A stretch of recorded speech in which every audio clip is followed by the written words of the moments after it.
लेकर सबके बड़े प्यार से समझाता हूँ कि नहीं। इस दिल्ली में इस तरह के मुद्दे पर ऐसे आयोजन की जगहें भी बहुत सीमित होती जा रही हैं। अच्छी बात है कि प्रेस क्लब है जहां पर आकर लोग अपनी आवाज़ उठा सकते हैं। 1000 दिन से उमर खालिद जेल में हैं। 1000 दिन हो गए, ना तो ट्रायल शुरू हुई ना ज़मानत मिली।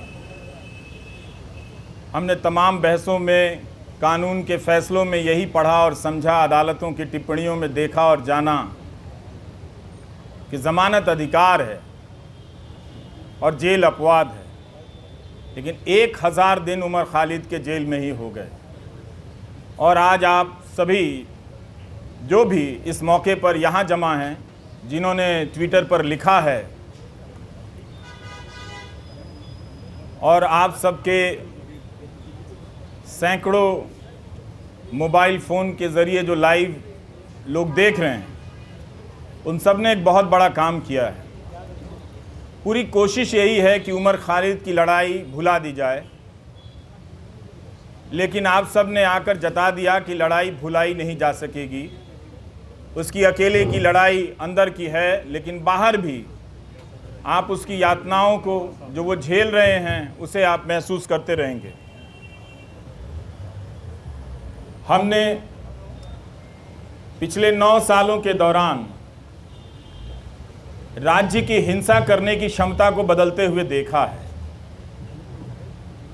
अब राज्य अपनी पार्टी, गोदी मीडिया और आईटी सेल के ज़रिए आप पर मानसिक हिंसा करता है, आपको बदनाम करता है। और इसकी शुरुआत अगर ठीक तरीके से देखी जाए, संगठित तरीके से देखी जाए, तो उमर खालिद से होती है। जब वो अनजाने में उन टीवी चैनलों के स्टूडियो में चले गए इस उम्मीद में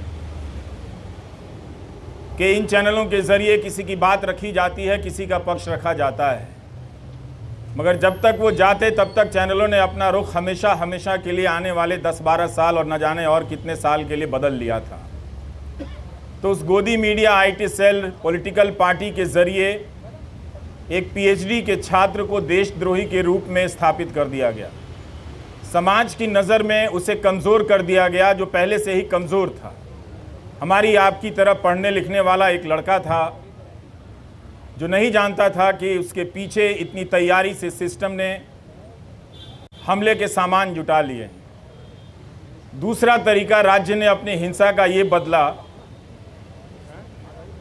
ये आप सभी जो सुन रहे हैं उसे समझना भी चाहिए कि पहले राज्य कानून की धाराओं की आड़ में छिपकर हिंसा करता था, लेकिन अब हिंसा करने के लिए वो कानून बनाने लगा है ताकि वो खुलकर हिंसा कर सके।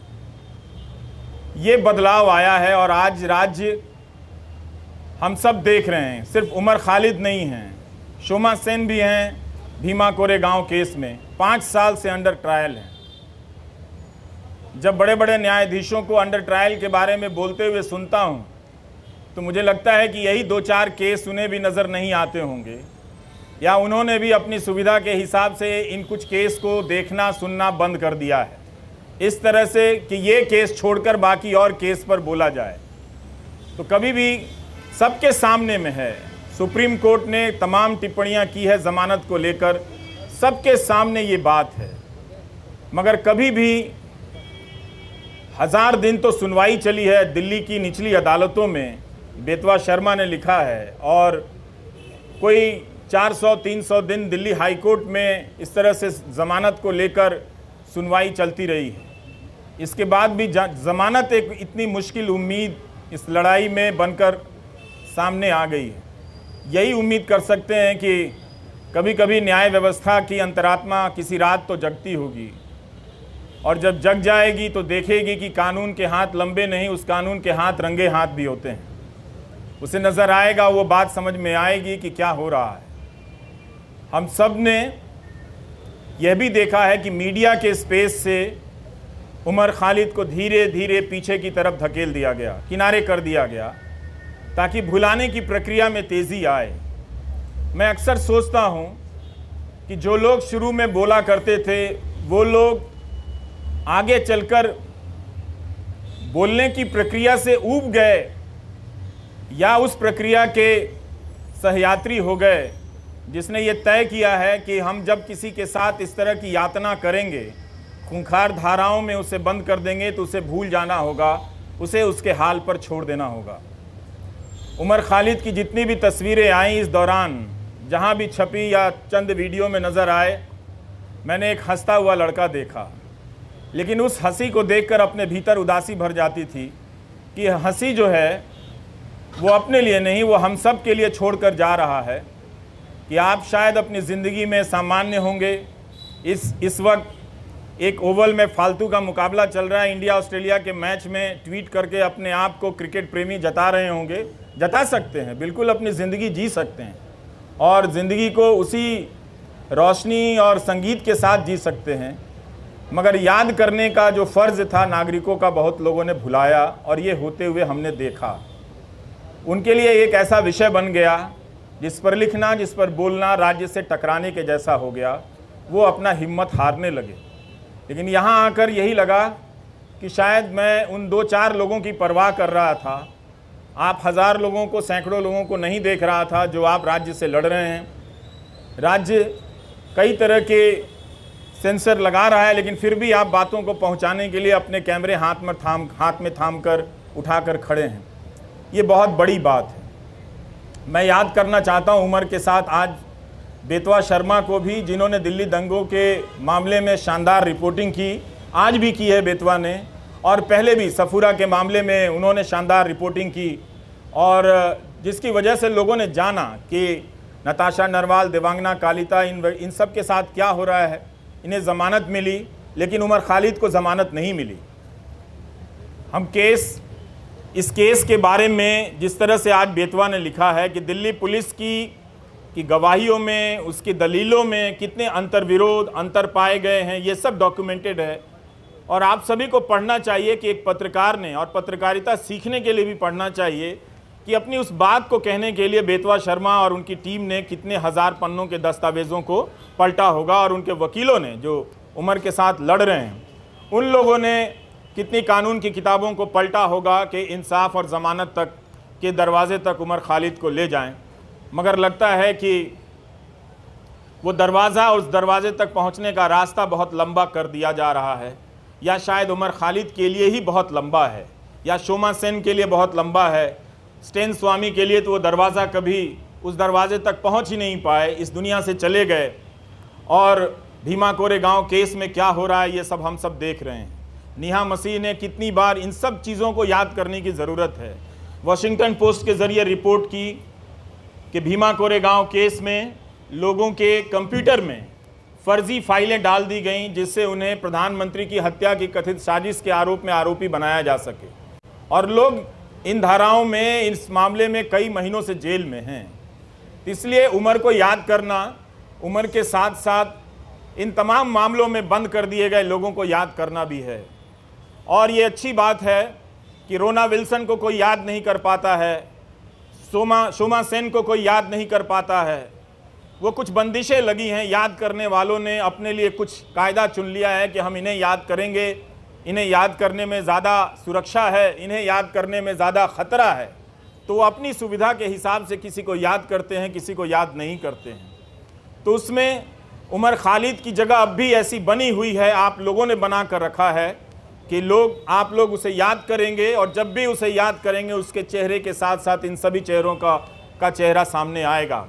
और आपके पिता SQR इलियासी जी, जब हम अपनी रिपोर्टिंग की दुनिया में कदम रख रहे थे तो आपके पास न जाने कितनी मर्तबा हम लोग अपने कैमरे को लेकर गए हैं, और एक ज़िम्मेदार नागरिक के तौर पर आपके बयान लेने के लिए मैंने आपकी चौखट पर तमाम बड़े मीडिया को देखा है जो अब शायद आपसे दूरी बनाता होगा, किसी एहतियात की चिंता में या किसी सरकार की चिंता में, वो जो भी है। लेकिन प्रेस क्लब की ये सभा आश्वस्त करती है कि राज्य के पास ताकत तो बहुत है, लेकिन आप लोगों के पास इरादे भी कुछ कम नहीं हैं। आप लोग याद कर रहे हैं उसे, इस 1000 दिन को आपने यूँ खाली जाने नहीं दिया, याद करके बता दिया कि नाइंसाफ़ियाँ जहाँ जहाँ दर्ज है हम उन्हें पहचानते रहेंगे, उनके बारे में हम लौटते रहेंगे और लोगों को बताते रहेंगे। हम और आप यही काम कर सकते हैं, इस उम्मीद में कि कभी ना कभी किसी का ईमान जागेगा, और ईमान जागता है और लोग उन फैसलों को पलट कर देखेंगे, उन गवाहियों को देखेंगे। दिल्ली पुलिस में भी बहुत सारे अच्छे लोग हैं, वो लोग समझेंगे कि उनके हाथ से किस तरह की नाइंसाफ़ी हो रही है।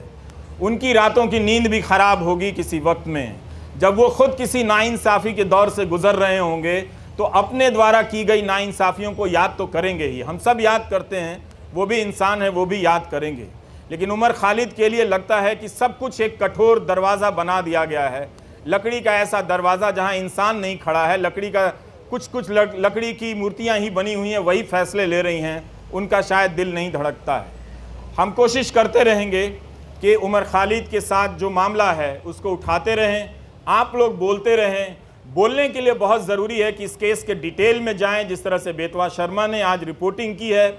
इतनी बड़ी मीडिया की फ़ौज है इस दिल्ली शहर में, पूरे देश की मीडिया को ख़त्म कर दिया गया कि दिल्ली में मीडिया है, क्योंकि नेशनल मीडिया है, वो राज्यों और ज़िलों की परवाह करता है। लेकिन अंत में ये नेशनल मीडिया भी ख़त्म हो गया और आज आपके बीच उसकी मौजूदगी नज़र नहीं आती है। कोई हाथ उठाकर नहीं कह सकता कि हाँ वो यहाँ पर खड़ा है और उसके चैनल पर उसका लाइव प्रसारण हो रहा है। अगर कोई ऐसा है तो उसके लिए ताली बजा दीजिएगा, नहीं तो आप सब अपनी निष्ठा और अपने कर्तव्य निष्ठा के प्रति खुद ही ताली बजा लीजिए। आपके लिए तो कोई आएगा नहीं। इस धूप में आप लोगों ने इतनी मेहनत की है, बहुत बहुत शुक्रिया कि हम सब ने आज उमर खालिद को याद किया है। ट्विटर पर जिन लोगों ने लिखा है जो यहाँ नहीं आए हैं, उनकी सॉलिडारिटी को भी स्वीकार करना चाहिए, उसे भी मंजूर करना चाहिए, उसे भी एक तरह से उसकी पहचान होनी चाहिए। कैसे तमाम अनजान लोगों के ज़रिए भी ये बात दुनिया तक फैलती है कि एक नौजवान लड़के को, जिसकी पीएचडी ही, चार्जशीट से पहले अदालतें उसकी पीएचडी पढ़ लें तो उसके बारे में नज़रिया बदल सकता है। लोग देख सकते हैं कि वो एक छात्र के रूप में कैसा रहा होगा।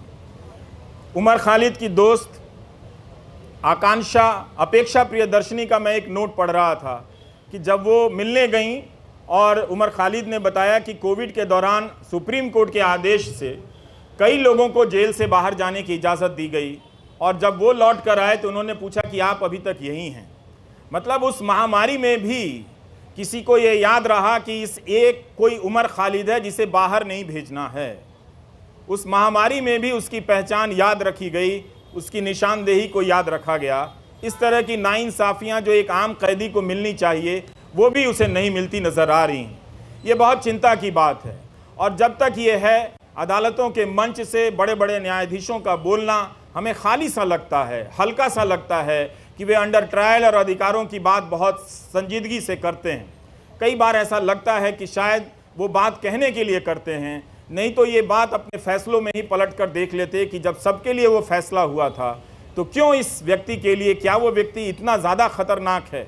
मीडिया अगर धारणा बना देगा, गोदी मीडिया का एक एंकर रोज़ दंगाई मानसिकता फैलाता है, उसके खिलाफ कोई कार्रवाई नहीं हुई, और उस तरह के एंकरों से किसी को देशद्रोही बना दिया जाता है, उस पर राज्य व्यवस्था और न्याय व्यवस्था उसे लेकर इतना क्रूर हो जाती है, कोई दया भी नहीं दिखाती है, उसका प्रदर्शन नहीं करती है। हमारे तमाम न्यूज़ चैनलों के एंकरों ने बुलंदशहर के मामले में क्या हाल किया आप सभी ने देखा होगा। वो कल्पना कर लेते हैं कि मूर्तियां जिन्होंने खंडित की वो किस समुदाय के हों, वो रिपोर्टिंग अब नहीं करते हैं। इसी तरह से उन्होंने उमर खालिद के बारे में कल्पना कर ली और उसे वास्तविकता में बदल दिया। ये तो गनीमत है कि वहाँ की पुलिस डिपार्टमेंट को ये बात समझ में आ गई कि कुछ खतरनाक चीज़ें हैं। वो अपराधी पकड़े गए और उनके धर्म का नाम का धर्म कुछ और निकल आया। नहीं तो पता नहीं वो एंकर उस घटना के बहाने इस समाज में कितनी जहर और कितना आग फैला दिया होता, और किस तरह के खेल खेले जा रहे हैं इस तरह से। तो इन बातों को देखना है, समझना है कि उमर खालिद एक बहुत बड़ी साजिश का शिकार हुआ है, जिसके तहत तंत्र ने अपना पहला परीक्षण किया कि क्या किसी निर्दोष छात्र को इस तरह से चिन्हित कर, देशद्रोही बताकर, उसे एक तरह से देश के लिए खतरे के रूप में प्रोजेक्ट कर उसे जेल की सलाखों के पीछे भेजा जा सकता है। और ये उनका परीक्षण उमर खालिद के मामले को देखकर या भीमा कोरेगांव के केस को देखकर लगता है कि सफल हुआ। सत्ता ने लोक लाज की परवाह भी छोड़ दी है। स्टेन स्वामी के निधन के बाद भी उसे कोई फर्क नहीं पड़ा, किसी बात का कोई फर्क नहीं पड़ रहा। यही आज की सरकार का उसकी समझ है या उसकी पहचान है। हम सबको ये नोट करने की बहुत ज़रूरत है। उन एंकरों को कुछ नहीं होता जो दिन रात दंगा फैलाते हैं, दिन रात अनाप शनाप दूसरे समुदाय के बारे में कहते हैं, लेकिन दंगा भड़काने के आरोप में एक पीएचडी के छात्र को सलाखों के पीछे भेज दिया गया, जिसके मामले में ट्रायल शुरू नहीं हुई है और ना ही चार्जशीट वगैरह इन सब ये चीज़ें पेश हुई हैं, ना जमानत मिली है इस मामले में। तो हमें ये इस अंतर को पहचानना है कि कुछ लोगों को दंगा फैलाने की खुली छूट मिली हुई है, गोली मारने के नारे लगाए जा रहे थे। वो कौन लोग थे जो इस कानून को लेकर आए और आज तक इस कानून को लागू नहीं कर सके।